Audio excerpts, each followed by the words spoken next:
Kerajaan Malaysia mengurangkan separuh kadar kematian ibu MMR antara 1957 hingga 1970 disifatkan kemajuan besar kesihatan umum di negara ini. Ketika itu, nisbah MMR mencatat penurunan daripada 280 kes kepada 141 bagi setiap 100,000 kelahiran hidup. Namun, ketika negara dianggap sudah mencapai peratusan kelahiran selamat yang diiktiraf Pertubuhan Kesihatan Sedunia WHO, angka kadar kelahiran tidak selamat pula semakin membimbangkan. Menurut Ketua Pengarah Kesihatan Datuk Dr. Nur Hisham Abdullah, sejak 2014, peratus kelahiran tidak selamat adalah kurang dari 0.5%. Bagaimanapun berlaku peningkatan bilangan kelahiran tidak selamat di mana 2 kelahiran dilaporkan pada 2014 dan 2015. Bilangan ini meningkat kepada 6 kelahiran pada 2016 dan 7 kelahiran pada 2017.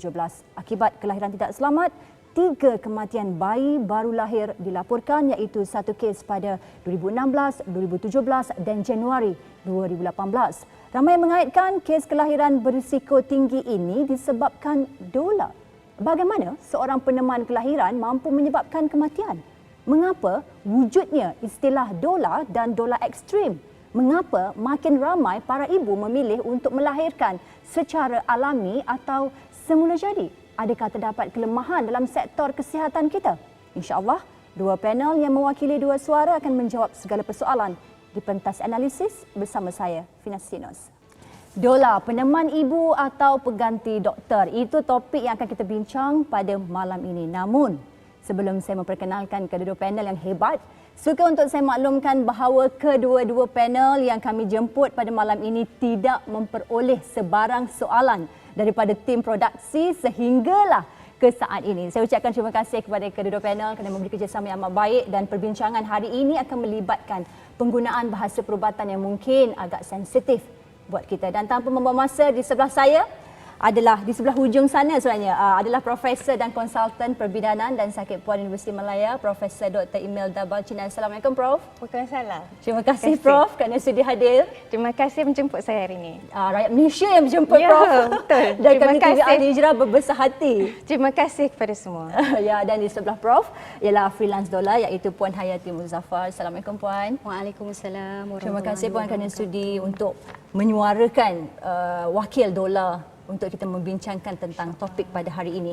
Kita tahu topik hari ini sebenarnya panas-panas belaka, dan apa yang penting, objektif utama kita pada malam ini tidak lain hanyalah mahu memberi pencerahan buat masyarakat di Malaysia. Dan saya ingin terus lontarkan soalan saya yang pertama buat Prof.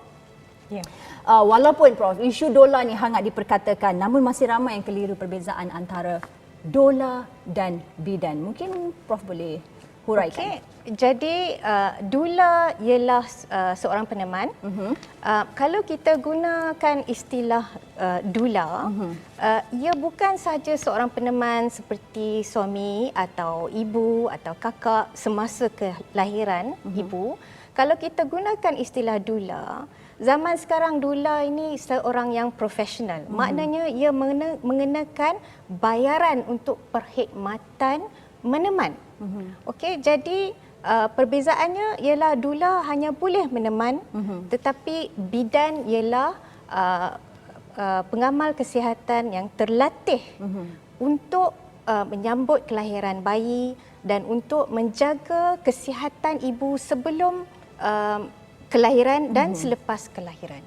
Itu perbezaannya. Jadi dari segi Akta Bidan 1966, hanya pengamal kesihatan yang berdaftar dengan Lembaga Bidan Malaysia seperti bidan yang bertauliah ataupun doktor dibenarkan menyambut kelahiran bayi.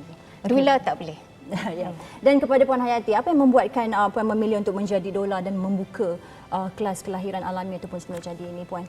Okey.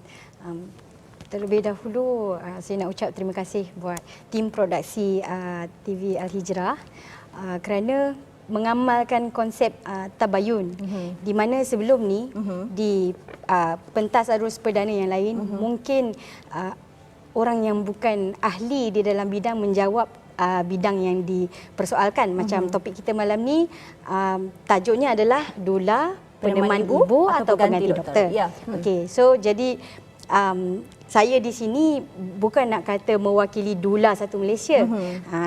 Daripada tajuk tu kita nampak title saya adalah Freelance Dula. Ya.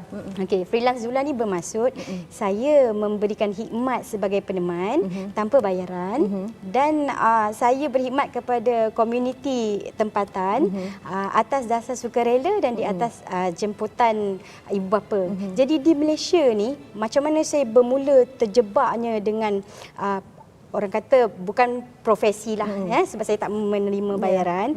Jadi dia sebenarnya vocation, passion.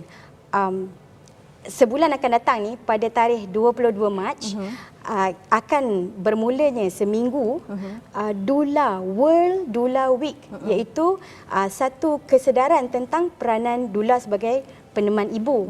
Jadinya kenapa tarikh 22 Mac ini dipilih? Adakah kerana 37 tahun dahulu Kak Ayat sendiri lahir di PPUM pada tarikh 22 Mac? Ataupun adakah kerana P.Ramlee dilahirkan pada 22 Mac? Bukan. Tapi sebab 22 Mac ni adalah Spring Equinox. Simbol di negara yang ada musim bunga, Spring Equinox ni dia mengembalikan kesuburan. So di Malaysia ni sebenarnya 2017 saya nampak di mana ada diulas di surat khabar, kadar kelahiran di Malaysia sekarang ni sebenarnya 1.9%. Di bawah kadar yang sepatutnya 2.1, di mana ibu melahirkan 2 anak menggantikan diri dan suaminya. Jadi Kak Ayat mengikuti World Dula Week ni pada tahun 2011. Di situlah bermulanya World Dula Week. 2011 tu tahun Kak Ayat menjadi ibu. So maknanya semuanya, sedangkan daun gugur pun Allah tentukan di mana dan bila. Jadi Kak Ayat nampak benda ni sebenarnya memang peluang untuk Kak Ayat berkhidmat pada komuniti. Macam Puan Hayati sendiri melahirkan secara natural birth ke? Ya, saya melahirkan secara spontaneous vaginal delivery, SVD. Dan mungkin Puan Hayati sendiri boleh kongsikan jumlah ibu yang Puan telah temani sewaktu proses kelahiran. Kalau nak ikutkan jumlah ibu saya tak kira lah. Tapi jujur saya cakap lah. Sebab saya sebenarnya bermula pada tahun 2012 di mana saya sendiri hamil anak kedua. Waktu usia kandungan umur 8 bulan, saya telah dijemput oleh kawan baik saya sendiri untuk menemani, dan kemudian saya ada kawan-kawan doktor yang dia mendapatkan orang kata persetujuan daripada pakar OBGYN.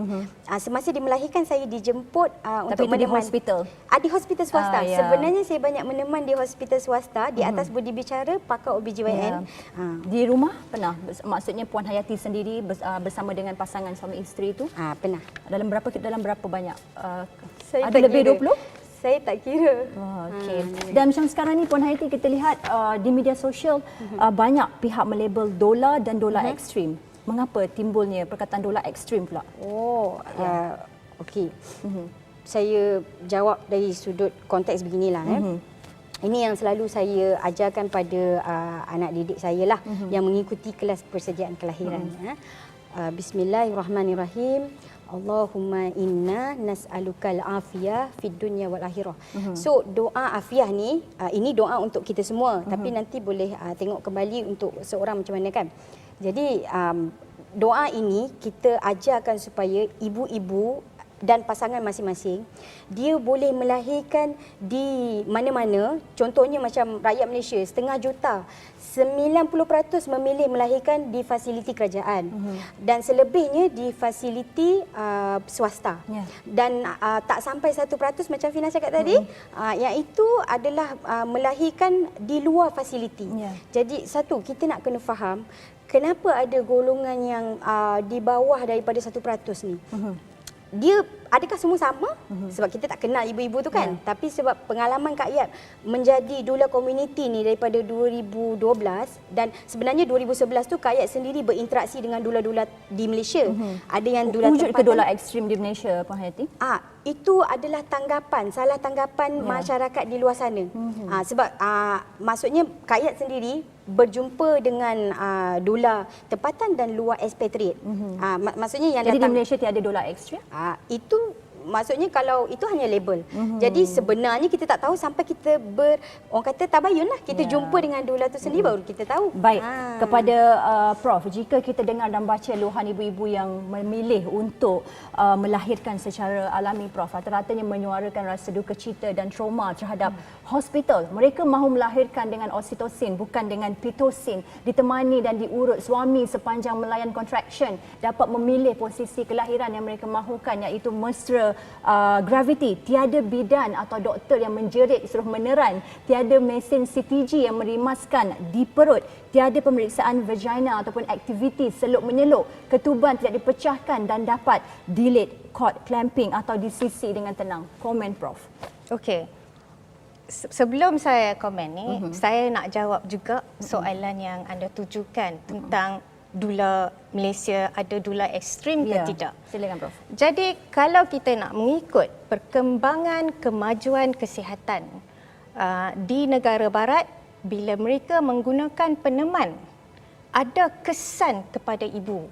Jadi kalau kita tengok kajian perubatan, bila ibu seorang tu menjadi hamil, kajian besar telah tunjuk seramai 84% ibu sebenarnya mengalami stres. Kita panggil psychosocial stress.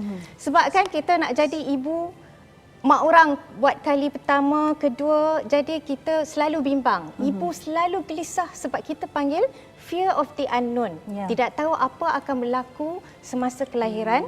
Jadi sebab itulah peneman ni sangat penting, membantu, kalau dia boleh membantu mengurangkan stres ibu semasa kelahiran, di samping doktor dan atau bidan terlatih boleh memberikan kesan yang baik daripada segi kelahiran yang normal, daripada segi pengawalan kesakitan ibu, dari segi ketenangan ibu. Okey, tapi ini kajian-kajian yang dijalankan di luar negara menggunakan doula-doula di negara maju.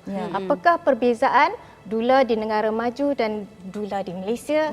Di negara maju terdapat pertubuhan doula, persatuan doula yang memantau kegiatan doula, memastikan mereka memberi kualiti perkhidmatan. Jadi kalau anda tengok, cuba cari doulauk.org, australiandoulas.com dan Doula of North America, DONA.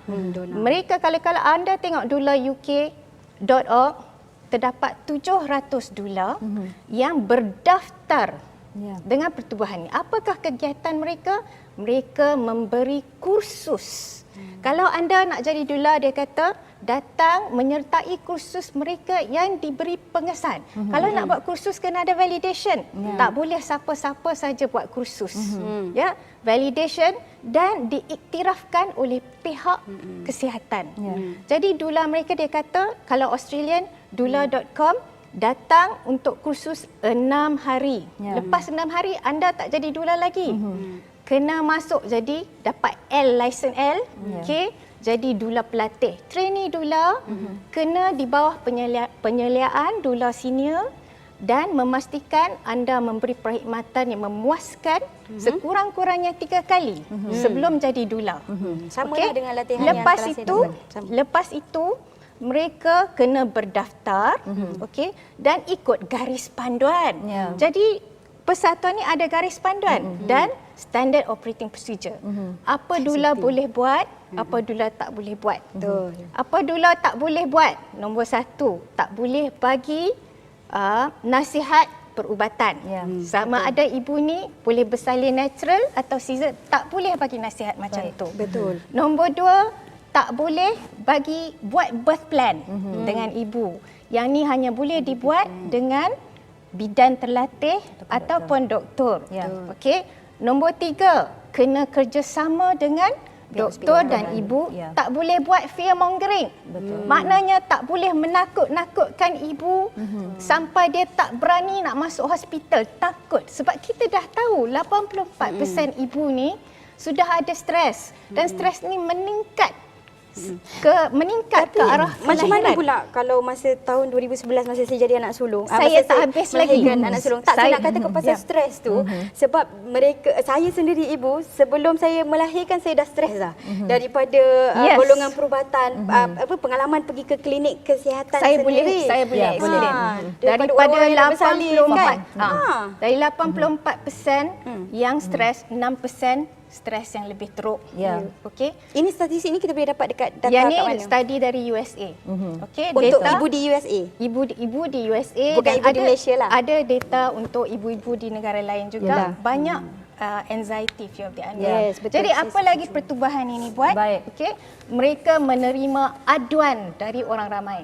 Mengenai stres itulah. Ya. Tak, dan mengenai dula. Baik. mengenai Jadi kegiatan dula dipantau. Ya, dan itu sebenarnya perbezaan yang cuba saya faham apa yang cuba disampaikan oleh Prof sebentar tadi. betul. Maksudnya Prof, sebelum kita ke commercial break, memang wujud dolar ekstrim di Malaysia? Ya, dula di Malaysia tidak ada Persatuan Dula Malaysia yang memantau kegiatan dula di Malaysia. Mereka tidak ada kursus yang diiktirafkan oleh Kementerian Kesihatan Malaysia. Jadi kalau kita nak mengikut perkembangan negara maju, dula-dula Malaysia juga mesti mengikut perkembangan negara maju, dan mengikut peredaran zaman. Mereka mesti buat pertubuhan, mereka mesti dipantau, mesti ada kursus Dan mengikut garis panduan. dan diiktirafkan oleh dalam Kementerian proses rasanya Kesihatan. kan.